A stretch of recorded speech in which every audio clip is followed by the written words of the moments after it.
အတော်ဖြစ်သူကကောင်လေးအတွက်အဆောင်လက်ဖွဲ့တစ်ခုယူဆောင်လာပြီးဆူတောင်းပေးကဒါကိုအမြဲဝတ်ဆင်ထားဖို့မှာကြားခဲ့ပါတယ်မိခင်ဖြစ်သူကစေတနာကိုအားနာတာကြောင့်ကောင်လေးကိုဝတ်ဆင်ပေးဖို့လုပ်ပေမဲ့ထူးဆန်းတဲ့စွမ်းအားရှိတဲ့မိန်းကလေးငယ်ကအဆောင်ကိုကိုက်လိုက်တဲ့အခါအဆောင်ထဲကမကောင်းဆိုးဝါးကအတော်ဖြစ်သူစီပြောင်းရွှေ့သွားပါတယ်မကြာခင်မှာပဲထိုတော်ကားအစီအတင်ဖြစ်ပြီးခြေထောက်နှစ်ဖက်စလုံးကျိုးသွားတဲ့သတင်းရောက်ရှိလာပါတယ်ကားပေါ်ပါလာတဲ့အခြားသူ၃ဦးကတော့ဘာဒဏ်ရာမှမရရှိခဲ့ပါဘူးမိခင်ဖြစ်သူကဒီနေ့ထိုတော်ကမိန်းကလေးငယ်ကိုမကောင်းပြောခဲ့တာနဲ့ဆက်ဆက်နေမလားဆိုပြီးစိုးရိမ်နေတယ်လို့ဖခင်တတိယသခင်ကြီးကလည်းသူတို့တကယ်ပဲယတနာလို့အဖိုးတန်နဲ့သမီးလေးကိုယထားတာပဲလို့တွေးမိပါတယ်ထိုအချိန်မှာအဖိုးဖြစ်သူကမိသားစုညစာစားပွဲကိုဖိတ်ကြားပြီးသုံးနှလုံးလုံးအိပ်ရာထဲလဲနေခဲ့တဲ့မြေးဖြစ်သူကိုလူလုံးပြဖို့အမိန့်ပေးလိုက်ပါတယ်ဖခင်ဖြစ်သူကဒါဟာမကောင်းကြံစီခြင်းနဲ့အခြားဆွေမျိုးတွေကိုနှိမ်ဖို့အတွက်အဖိုးဖြစ်သူကစီစဉ်နာမှန်းသိလိုက်ပါတယ်တတိယသခင်ကြီးမိသားစုညစာစားပွဲကိုရောက်ရှိလာတဲ့အခါမိန်းကလေးငယ်ကဒုတိယဦးလေးကိုမြင်မြင်ချင်းပဲသူ့မှာတွေးထွက်တန်ရုပ်ဖြစ်မဲ့ဘေးရန်ရရှိတယ်လို့ပြောလိုက်တာကြောင့်ဒုတိယဦးလေးကစိတ်ဆိုးသွားပြီးကလေးကိုဘလို့ဆုံးမထားလဲဆိုပြီးမေးခွန်းထုတ်ပါတယ်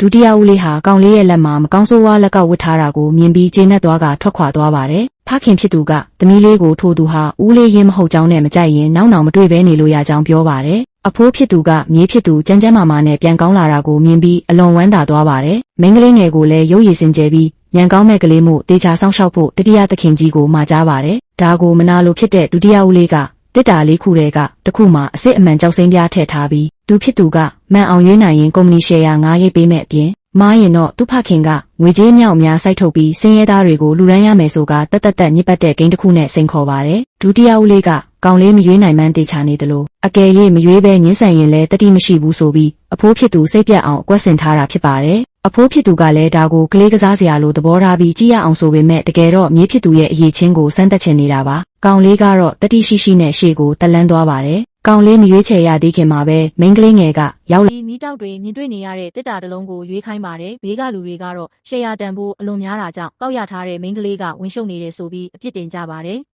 တတိယသခင်ကြီးကချက်ချင်းမတက်ရက်ပြီးညံဟာငါသမီးဖြစ်ပြီးငါနှလုံးသားထဲမှာသားဖြစ်သူနဲ့တန်းတူအရေးပါတယ်ငါကလေးတွေကိုဘလို့ပဲအလိုလိုက်သူတပားဝင်ရောက်ဆွတ်ဖက်ဖို့မလိုဘူးဆိုပြီးကာကွယ်ပြောဆိုလိုက်ပါတယ်ဒုတိယဦးလေးကတော့ကောင်လေးထိုတစ်တာကိုရွေးရင်တော့ကြောက်စိမ့်ပြားကိုရှာတွေ့မှာမဟုတ်ဘူးလို့တွေးနေပါတယ်ဘာလို့လဲဆိုတော့သူကကြိုတင်ပြီးလက်ချက်ပြင်ထားလို့ပါတကယ်ပဲမိန်းကလေးငယ်ဖွင့်ကြည့်လိုက်တဲ့အခါတစ်တာထဲမှာဘာမှမရှိပဲဗလာဖြစ်နေပါတယ်မိန်းကလေးငယ်ကအကိုဒီတစ်တာတွေကဟာကအစ်မဟုတ်ဘူးလို့ပြောလိုက်တဲ့အခါအားလုံးကဝေခွဲမရဖြစ်သွားပြီးဒုတိယဦးလေးကနောက်တစ်ကြိမ်ရွေးချယ်ခွင့်ပေးပါတယ်ထိုအခါမိန်းကလေးငယ်ကတစ်တာကိုမြေပြင်ပေါ်ရိုက်ခွဲလိုက်ရာပြို့ဝက်အကန့်ထဲကနေတကယ်အစ်အမှန်ကြောက်စိမ့်ပြားထွက်ကြလာပါတော့တယ်